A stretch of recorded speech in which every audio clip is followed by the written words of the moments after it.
The origins of Halloween, a journey through shadows and time. In the mist-covered highlands of ancient Ireland, where the wind whispered through stone circles and the earth itself seemed alive with unseen power, there was a night when the veil between worlds grew thin, a night called Samhain. Long before it was known as Halloween, Samhain marked the end of the harvest and the beginning of the dark half of the year. For the Celts, it was not merely a festival. It was a spiritual crossroads where life and death met in delicate balance. The people who celebrated Samhain lived close to nature, depending on the cycles of the sun and the rhythms of the earth. They divided their year into two halves, the light and the dark. As the sun's warmth faded in late October, crops were gathered, livestock brought down from the hills, and fires kindled in preparation for the cold months ahead. But on that final night before winter's grasp, October 31st, they believed something extraordinary happened. The boundary between the living and the dead dissolved, and spirits were free to wander the earth once more. Villagers lit great bonfires, symbols of protection and renewal, and gathered around them to offer food and drink to appease wandering souls.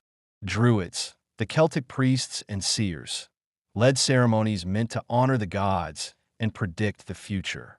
They believed that the spirits of the dead could bring messages, warnings, or even blessings from the other world. It was a night of reverence, fear, and magic. The night when mortals touched the divine. But not all spirits were kind. Some were said to be malevolent, bringing sickness, bad harvests, or misfortune. To protect themselves, the Celts began wearing disguises, animal skins, masks carved from gourds, and strange garments meant to confuse evil entities. These disguises were the earliest echoes of what we now know as costumes. People believed that if they looked like wandering spirits themselves, they might pass unnoticed through the realm of the supernatural. As centuries passed, the Roman Empire swept across Celtic lands. Two Roman festivals merged with Samhain: Feralia, a day to honor the dead, and Pomona, a harvest celebration dedicated to the goddess of fruit and trees.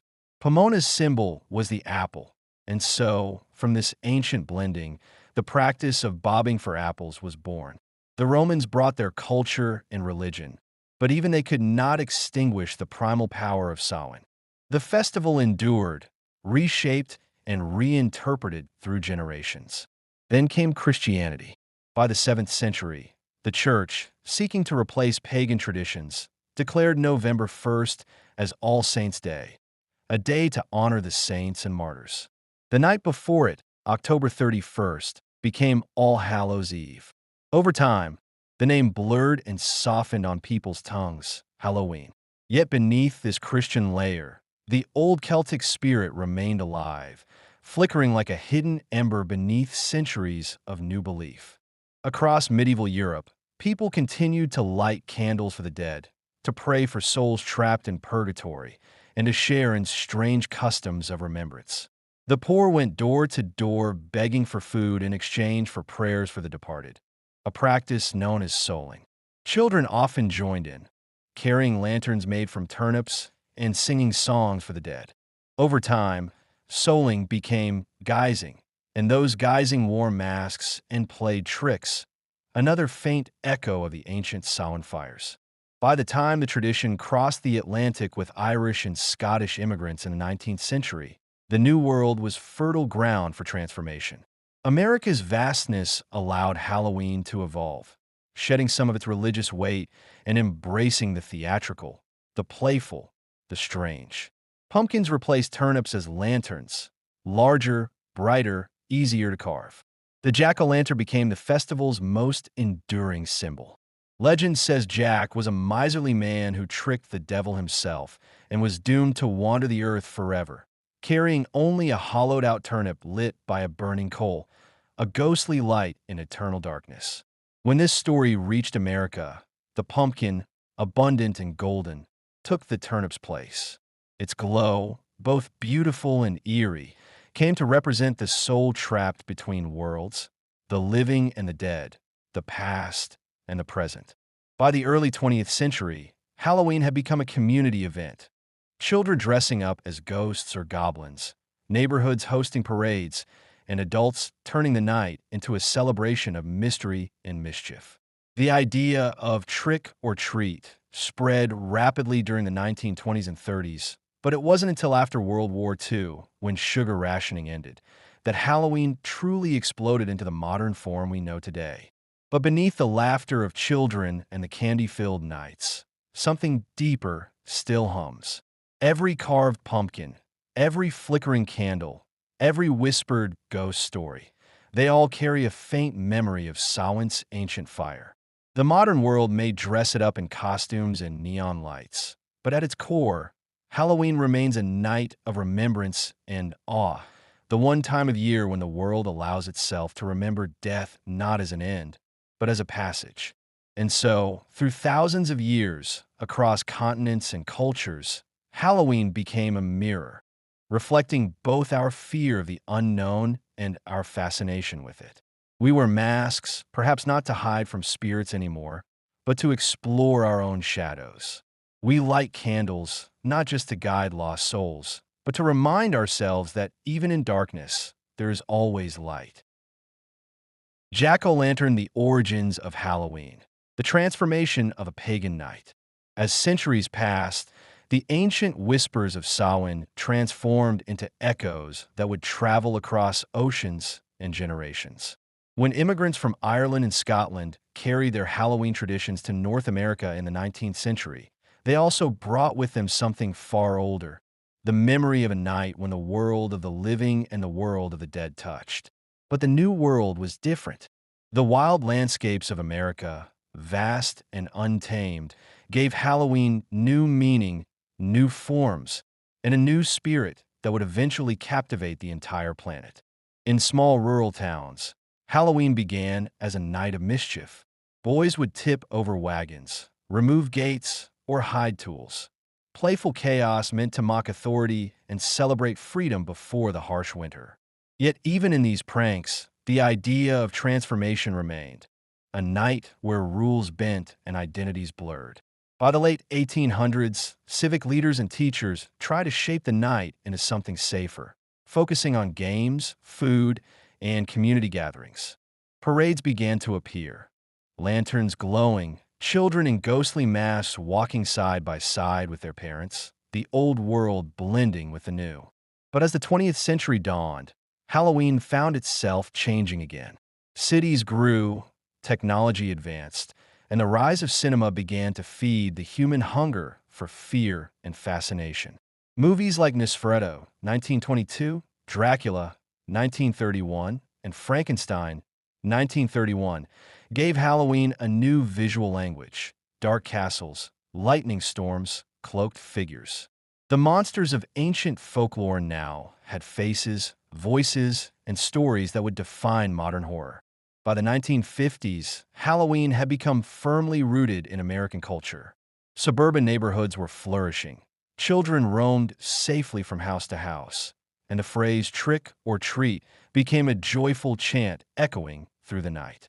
Candy companies seized the opportunity, marketing sweets specifically for Halloween. The holiday shifted once again, becoming more about community and fun, less about death and spirituality. Yet, even amid the laughter and the candy wrappers, Halloween retained its dual nature: light and shadow, life and death. Beneath the plastic masks and glowing pumpkins, people still felt the pull of something ancient. Why, after all, do humans seek out fear? Why do we gather around campfires to tell ghost stories, or decorate our homes with skeletons and tombstones? Psychologists suggest that Halloween offers a safe way to confront mortality. By turning fear into play, death becomes manageable, something we can laugh at, dance with, even mock. On Halloween, we flirt with the darkness without surrendering to it. We explore what frightens us in a world where danger has been largely tamed by technology and modern life. It is a night of symbolic courage, a collective ritual where we all, knowingly or not, face the oldest fear of all. As decades rolled on, pop culture reshaped Halloween into a spectacle. The 1970s and 80s brought a darker edge. John Carpenter's Halloween, 1978, introduced Michael Myers, a masked embodiment of pure evil. This film didn't just scare audiences, it defined a new genre. The slasher film became Halloween's modern mythology, turning suburban streets into haunted battlegrounds and ordinary people into heroes of survival. Television and media spread the festival far beyond America's borders. By the 1990s, Halloween had become global, celebrated from Tokyo to London, from Sydney to Sao Paulo. In each culture, it took on a slightly different shape. In Japan, it became a colorful parade of cosplay and performance. In Europe, a blend of old folklore and American influence. In Mexico, it intertwined beautifully with Dia de los Muertos, the Day of the Dead, another night when the living honor the departed. The masks changed, the meanings evolved, but the soul of Halloween endured. It remained a ritual of transformation, a night to become what we fear or what we wish to be. In that sense, Halloween mirrors human nature itself.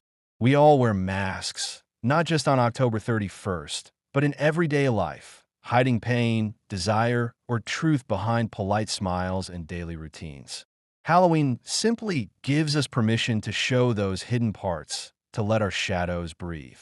And in every neighborhood where children laugh under the glow of streetlights, in every candle flickering inside a carved pumpkin, the spirit of Samhain still lingers. The veil between worlds may no longer be feared, but it is still felt. Somewhere in the quiet hours after midnight, when the last trick or treater has gone home and the streets grow silent, the wind still carries whispers.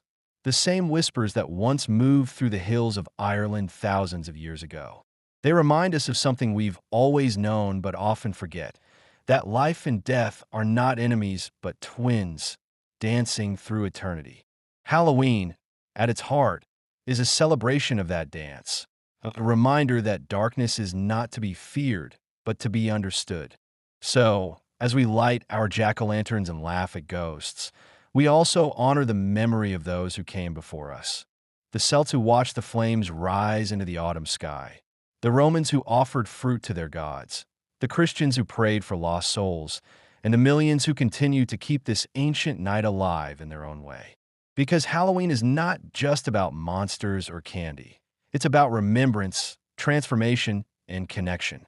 It's the night when the past visits the present, when the living acknowledge the dead, and when the human spirit, curious, brave, and endlessly creative, looks into the dark and smiles.